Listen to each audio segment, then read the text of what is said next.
Good day. We will now begin the third part of the course, which deals with the theory of hypothesis testing, also known as detection theory in engineering contexts. Until now, we were concerned with estimation problems. And remember their abstract formulation. We are given data and a set of distributions, and we are asked which of those distributions generated the data, right? Or equivalently, we assigned a vector of parameters to each of those distributions, right? So the parameters constitute the ID of each of those distributions. And then the question becomes what is the vector of parameters of the distribution that generated the data. So that is a quantitative question, right?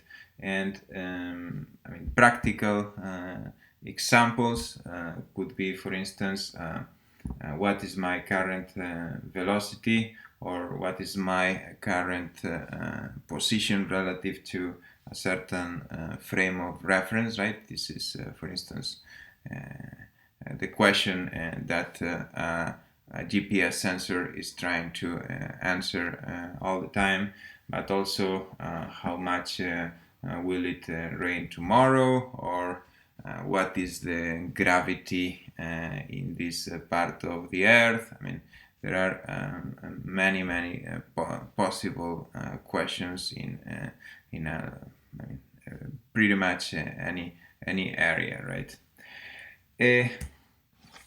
However, there is an immense number of inference tasks where the question is not quantitative, it is qualitative, right? And then is when we talk about hypothesis testing, also known as classification, perhaps in computer science contexts, and as I said, detection in engineering. So here we are concerned with questions and that whose answer is not a number, right? So in an abstract, similar abstract formulation, the question is no longer what is the precise distribution that generated the data, but we need to answer a question about the distribution that generated the data, right? So is that distribution in this class of distributions, or does it satisfy this property, right? So very often these questions are yes, no questions, okay? So let's look at some examples. This is a picture that we unfortunately are seeing these days. On the right, we see rockets launched from, I think, the Gaza Strip. On the left, we see missiles launched by the Israeli air defense system. And the purpose of these missiles is to intercept these rockets in the air. So this system is obviously controlled by computers.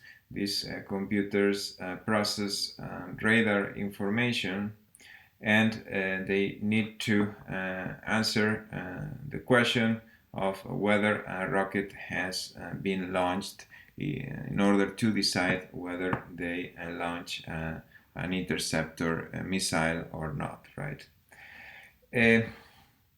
Another question that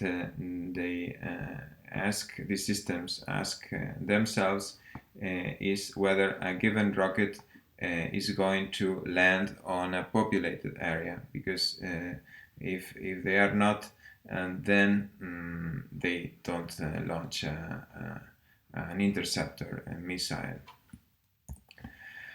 And another unfortunate but current example will be the detection of the coronavirus in a patient.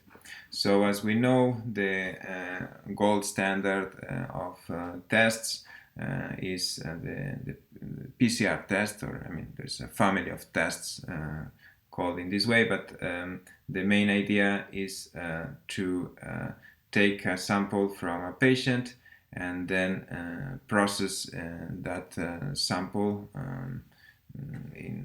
using a thermal and biochemical procedure, and that releases a fluorescent dye in the case that the virus is present.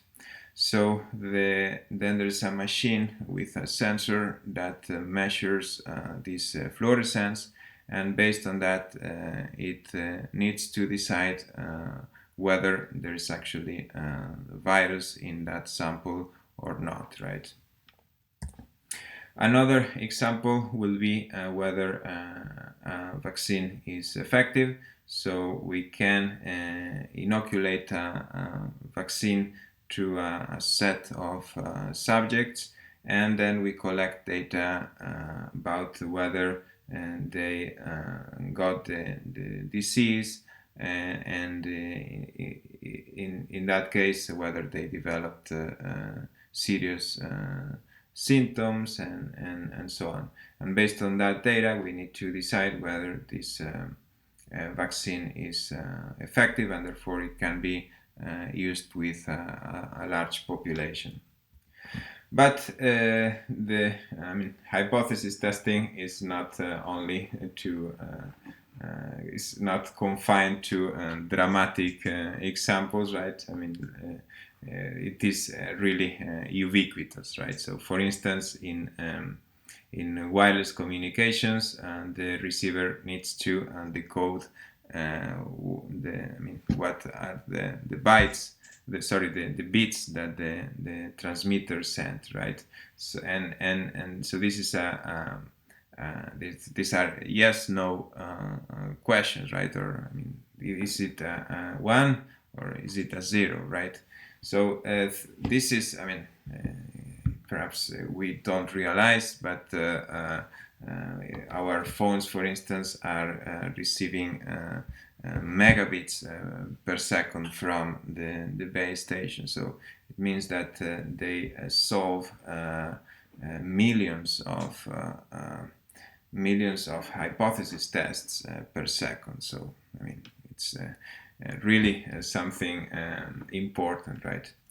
And I mean, just to give another example, another hypothesis test, I mean, that our phones solve is whether there's a Wi-Fi access point available, right? If there's the answer is affirmative, then the phone stops using the 4 or 5G network and starts and connects to the Wi-Fi. But I mean, there are gazillions of qualitative questions that we may need to solve in a certain task.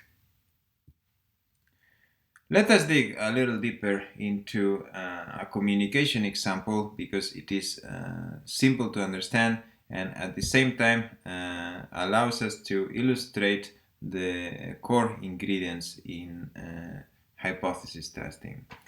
In a communication system, a sequence of bits on the transmitter side needs to be reproduced on the receiver side with as few errors as possible. Okay, so to that end, the transmitter sends signals through a channel that can be an optical fiber, can be a laser, can be a cable, can be a radio communication channel, and so on. The channel then distorts the signal, which in this case we will just assume that it simply adds noise, and then the receiver needs to determine what bits have been transmitted by looking at that distorted signal. The simplest modulation scheme would be like this. To send a 1, the transmitter sends a signal with amplitude A, and to send a 0, it just doesn't transmit. The noise is typically assumed zero mean Gaussian. In this case, we will use sigma squared to denote its variance. This means that what the receiver observes is, can be modeled as a Gaussian random variable with zero mean in case that the transmitter sent a 0, and as a Gaussian random variable with a mean A if the transmitter sent a 1. Okay. The ultimate question that the receiver needs to answer can be formalized by defining two hypotheses, which we typically denote by H0 and H1, and the H0 is often referred to as the null hypothesis, whereas H1 is called the alternative. And at this point, we could have also called this hypothesis H0 and this hypothesis H1, right? We will come back to this aspect later, but at this point it is simply, arbitrary. So the distributions, each hypothesis must say something about the distribution of the data, right?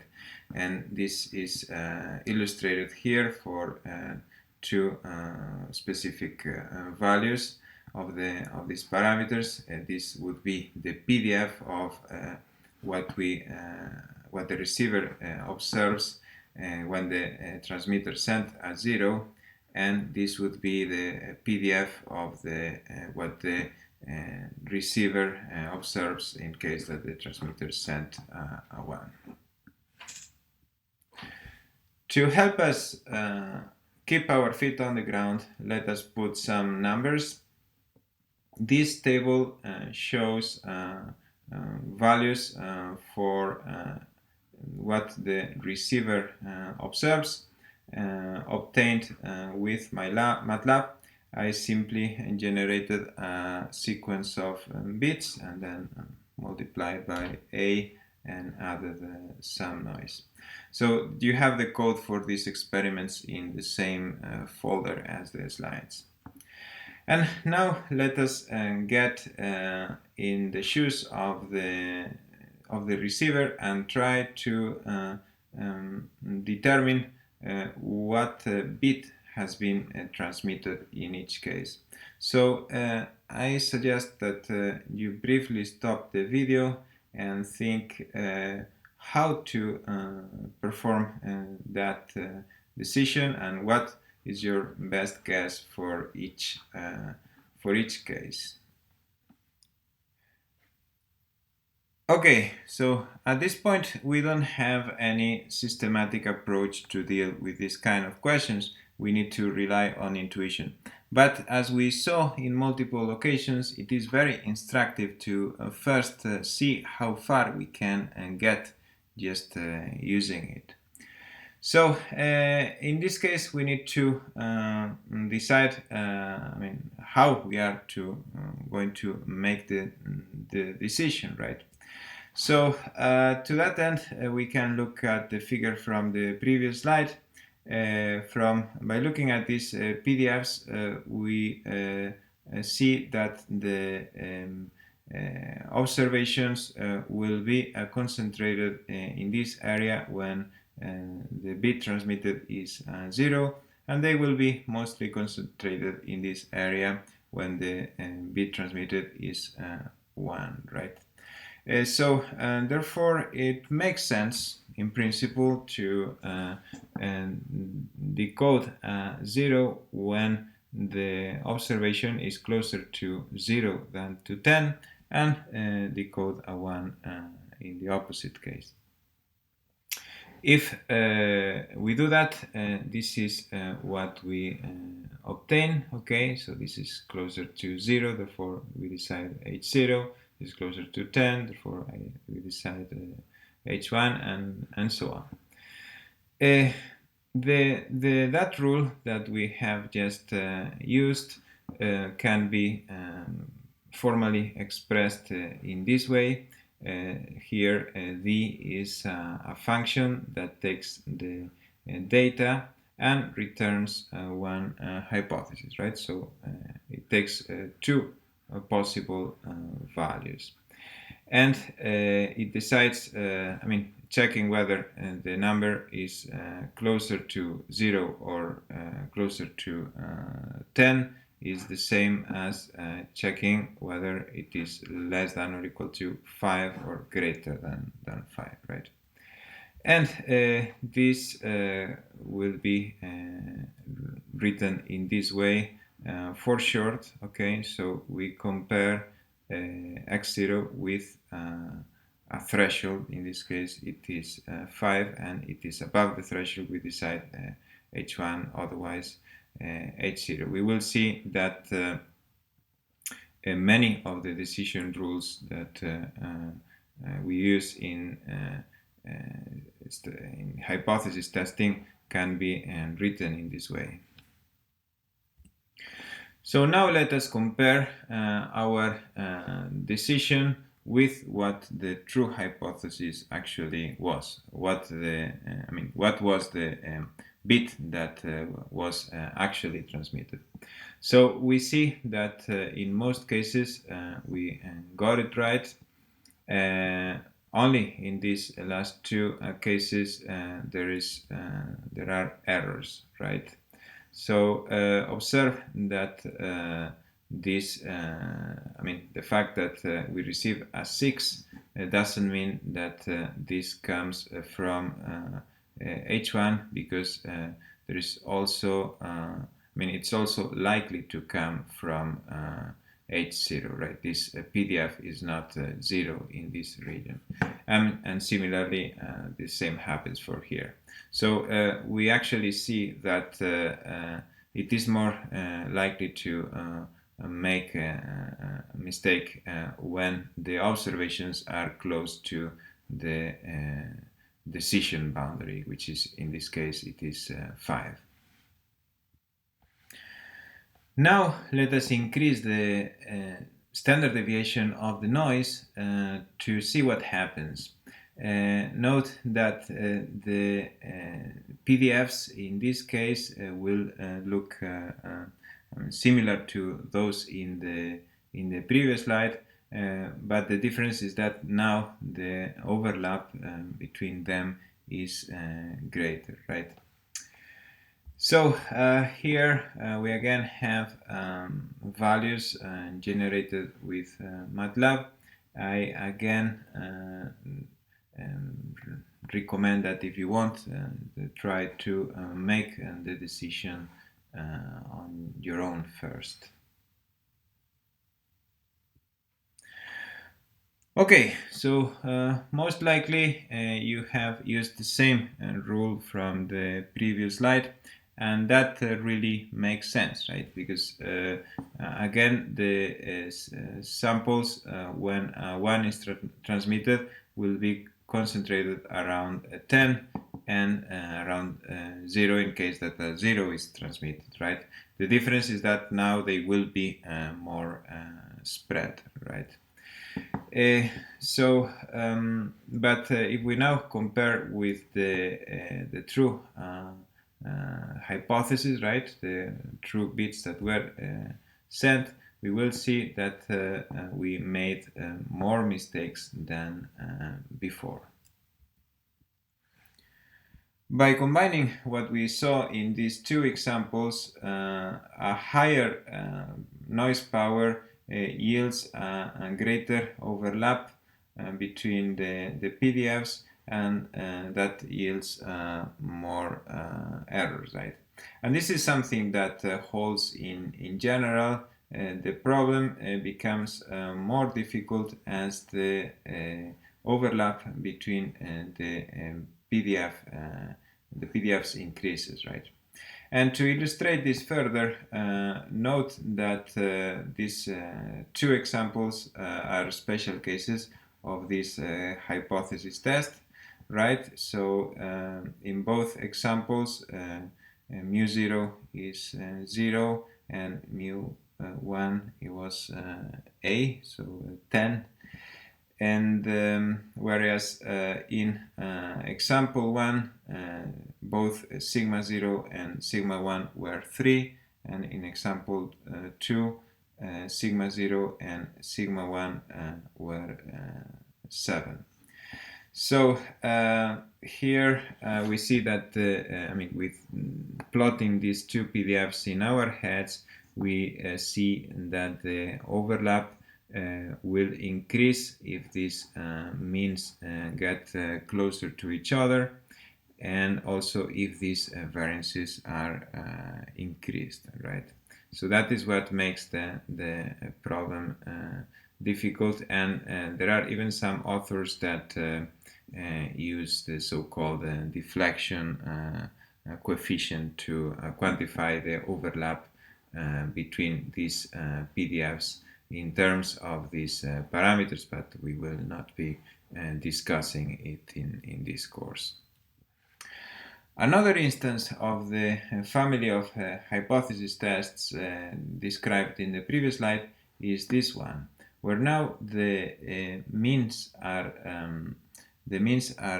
0 and the variances are different. Okay. So both PDFs are centered at 0, and one is wider than the other. In this case, the PDF for H1 is wider by assumption. So I suggest that now you take a minute or two to think how you would make the decision. Which hypothesis would you decide? Okay, it is likely that the rule that you came up with is or states that we should decide H0 when the sample is close to 0, and we decide H1 otherwise. And that really makes sense, because if the value that we observe is further away from 0, we see that it's more likely that it has been generated by hypothesis H1, right? And such a rule could be expressed mathematically in this way. Since this is symmetric around 0, we can use the absolute value, right? And we just compare it with a threshold. But the point now is how to choose the threshold, right? So in the previous examples, we were just cutting in 2 the interval between 0 and 10, right? And we set that threshold to 5, but now it is unclear at which point we should set our decision boundary. So we have gone pretty far just by relying on intuition, but we have also encountered some obstacles. So it is important at this point to reflect on where intuition cannot take us. And to that end, note that all the decision rules that we proposed in the previous examples were of this form, where t is a function that takes the data and returns a real number. In examples 1 and 2, this function was just the identity function, okay? And in example 3, this was the absolute value. But whereas in examples 1 and 2, we proposed a threshold. It was just the midpoint between the means under both hypotheses. In example 3, we didn't manage to provide satisfactory value for the threshold. So this is not something that where intuition can help us, at least at this point. What is clear is that the value that we choose for the threshold will determine the quality of the decision, right? But and that brings us to the question on what is a good decision rule, and we need a means to quantify it. And also, we assume that our data was just a single scalar, but in general, our data may contain many numbers, perhaps millions of them. So how to perform a test or how to make a decision in those situations, this is not clear at this point. Also, we need to find a way to account for the different costs that different errors entail. So, for example, in the case of the air defense system, if a rocket is launched but we do not detect it, then the rocket will land somewhere, and perhaps it kills people. In contrast, if the rocket is not launched, but we think that it was actually launched, then we will be launching an interception missile, which at some point it will have to be guided somewhere, or perhaps destroyed in the air. So, I mean, the cost is smaller than in the other kind of error, right? Also, what happens if we have prior information about what hypothesis is true, right? So, for example, in communications, we know that the probability that the transmitter sends a 0 is roughly the same as the probability that it sends a 1, right? At least when source coding is used, which is typical in communication systems. So what we conclude is that we cannot just solely rely on intuition. We need a systematic approach to hypothesis testing, and that is precisely what we will be doing in the rest of this part of the course, and we will try to address these questions. So the first step is obviously to formalize the hypothesis testing problem. And this is what we are going to do in this slide in connection with the abstract formulation of the estimation problem that we have already seen in multiple occasions. In both cases, we are given a set of possible distributions for the data. These distributions are typically identified by a vector of parameters, and we know that such a parameter lies in a certain parameter space. In the estimation problem, we are given this model together with the data, and our goal is to estimate theta, so to identify which of these distributions generated the data. In contrast, in hypothesis testing, we are also given a partition of the parameter space. Remember from basic math that two subsets form a partition of a superset, in this case theta, if their union is theta and their intersection is empty.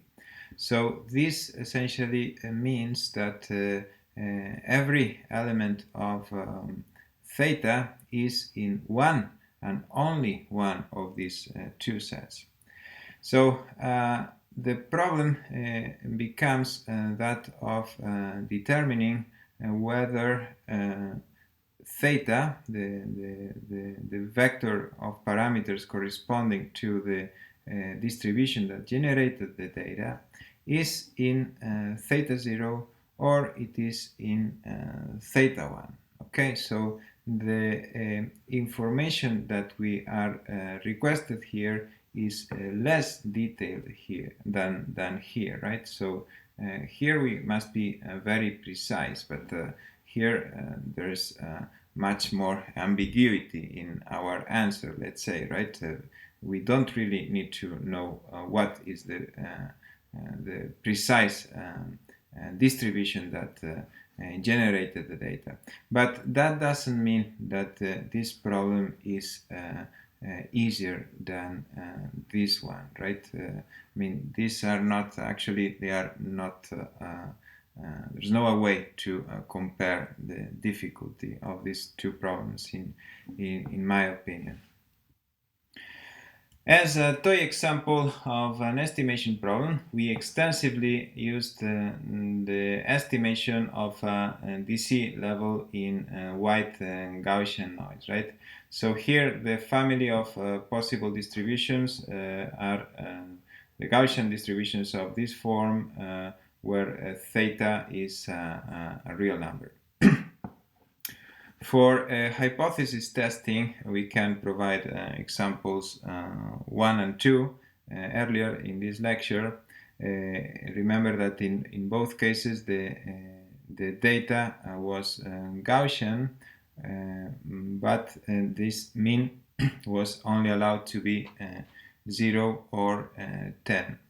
So for the hypothesis H0 that we have there, to be written in this way, we need to set this set capital theta 0 to contain this number 0, right? And similarly for H1, we need to set capital theta 1 to contain the number 10. And the way we solved estimation problems was by proposing estimators, right? Which, remember, were functions of the data that return values in the parameter space, right? So in the case of a hypothesis testing, what we use is called tests. So a test is or decision rule is a function that takes data as an input and returns one of the hypotheses. Okay, so we already proposed several examples, and we will be extensively looking at tests and decision rules. And finally, I would like to say that this abstract formulation is pretty general to accommodate the problems that we will be dealing with, but it can be made more general. So, for example, here we have only two hypotheses, but in practice one may have many more.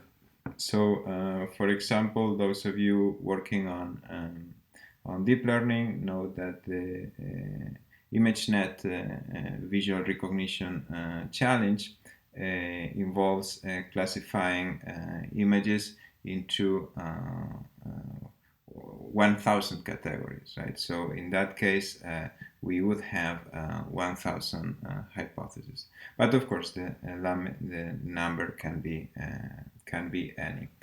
However, in this course, we will focus on binary hypothesis testing when we have only two hypotheses. The case of multiple hypothesis testing can be, I mean, you can read about it on the book. So now let's look at equivalent ways of expressing hypothesis testing problem. To that end, let's go back to example 1. Remember that these were the distributions for the data under the hypothesis. And we can, of course, write this in this equivalent way. We can say that x0 is always Gaussian with this mean and this variance, but in hypothesis h0, this is the value of the mean and this is the value of the variance, and the same for h1, right? So equivalent, we are saying the same thing. Yet another possibility would be to introduce a vector of parameters. So we define it in this way, and then the hypothesis test can be written in terms of the value of theta. Okay. Using this formulation, one can just cast the problem in the form of the abstract formulation of the previous slide. If we define this set theta 0 in this way and theta 1 in this way. So note that in this slide we are including sigma square in the vector of parameters. In the example of the previous slide we didn't include sigma square there. And I mean, we are both approaches are exactly the same because sigma square is the same under both hypotheses, right? So, I mean, there are many equivalent ways of writing a hypothesis testing problem. We are free to choose the one that is perhaps more clear depending on the situation. What we just need to do is to ensure that everything remains formally correct. In the case of example 2, I mean, the same expressions apply. The only difference is that this sigma square, that now it is 7 square. Those are the specific values that we chose. Regarding example 3, the same expressions or similar expressions apply. The only difference would be in the value of the parameters. And therefore in the contents of these sets theta 0 and theta 1. Now let's look at something more applied. Let's think how to determine whether a vaccine provides immunity against a certain disease. And that is something very important because it has to be done before a vaccine can be approved for usage in the general population. And to that end, we gather a set of test subjects. We can define we can define a random variable xn for each of those subjects, which takes the value 1 if that subject becomes infected and 0 otherwise. And we split the subjects into two groups. In the first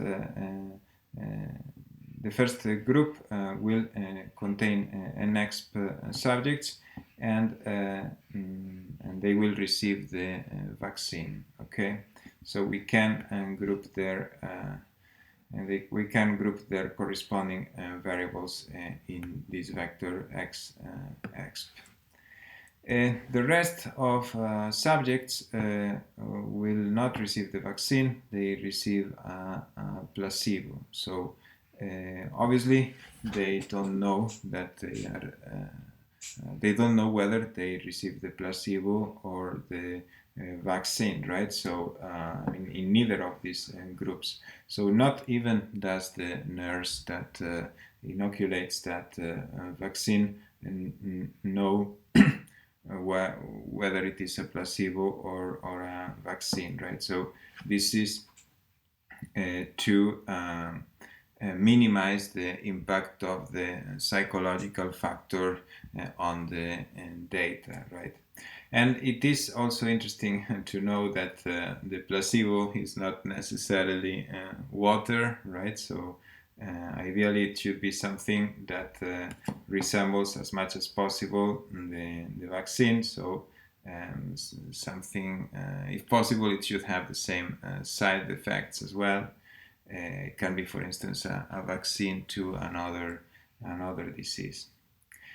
So we collect the random variables for the control group in this other vector, and therefore our data set is the result of stacking these two vectors here. We can model this, or it is natural to model these random variables as Bernoulli P, where P is the probability that a vaccinated subject becomes eventually infected, and this as a Bernoulli Q, where Q is the probability that a non-vaccinated subject becomes infected. The hypothesis test, therefore, reads in this way. Under the null hypothesis, P equals Q, so this means that the vaccine is not effective at all, and under hypothesis H1, P is effectively, is less than Q, so it reduces the probability of becoming infected. Of course, there's another possibility, which is that P may be greater than Q, right? But we neglect it for simplicity. So to cast this in the form of the abstract formulation of the hypothesis testing problem that we saw earlier, we can define this vector of parameters, and hypothesis H0 therefore can be expressed in terms of this set theta 0, which contains all possible values of theta for which hypothesis H0, we say that hypothesis 0 holds, right? So essentially all the vectors with two entries that are equal, right? Equal to each other, and they are between 0 and 1. For the alternative hypothesis, this set would contain the vectors with two entries, where the first entry is smaller than the second entry. Okay. So of course, as I said, in practice, this is much more. They use much more sophisticated procedures, right? But this captures well the essence of what they do. And to wrap up, today we started studying the hypothesis testing problem, which, remember, can be formulated in this way. We saw by means of two examples that this problem becomes more difficult when the PDFs under both hypotheses have a large overlap. And this is something that holds in general. This problem, the hypothesis testing problem, is challenging when the set of possible distributions under H0 resembles the set of possible distributions under H1. We say in this case that the hypotheses are close to each other. And in the same way as in estimation theory, where we proposed estimators to solve estimation problems, here we propose hypothesis tests or decision rules, which are functions of the data that return one of the hypotheses. And here the terminological differences across disciplines. Hypothesis testing theory is typically referred to as detection theory in an engineering context and classification in computer science. But these terms are not fully equivalent. I mean, they have certain nuances. So, for example, when we talk about detection theory, we typically have in mind these kind of problems where under H0 our data just contains noise, and under the alternative hypothesis our data contains both a signal and noise. So this signal can be, for instance, a radar signal that was transmitted and then reflected on an aircraft and then is received, right? So that's why we use the word detection. And similarly, what here we call test or decision rule can be called detector or classifier. In fact, in the rest of this part of the course, we will use these two terms interchangeably.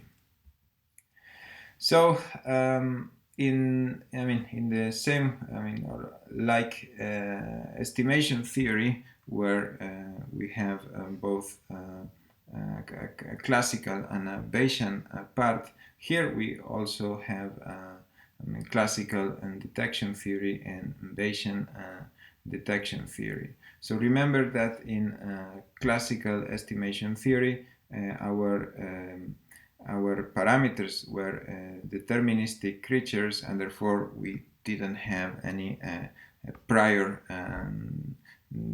information, or we didn't assign any prior distribution to them, right? In Bayesian estimation theory, the parameters were random variables, and then we needed to introduce prior. So the same happens in detection theory. In classical detection theory, we will not assume any prior probability on which hypothesis holds true. And in Bayesian detection theory, we will. That is often the case in, as I mentioned earlier, in communications, for example, because we know that the probability that H0 is true is more or less the same as the probability that H1 is true. Okay, so this is all for today. I think that we learned quite a few new ideas. Thanks for your attention. I'll see you in the next lecture.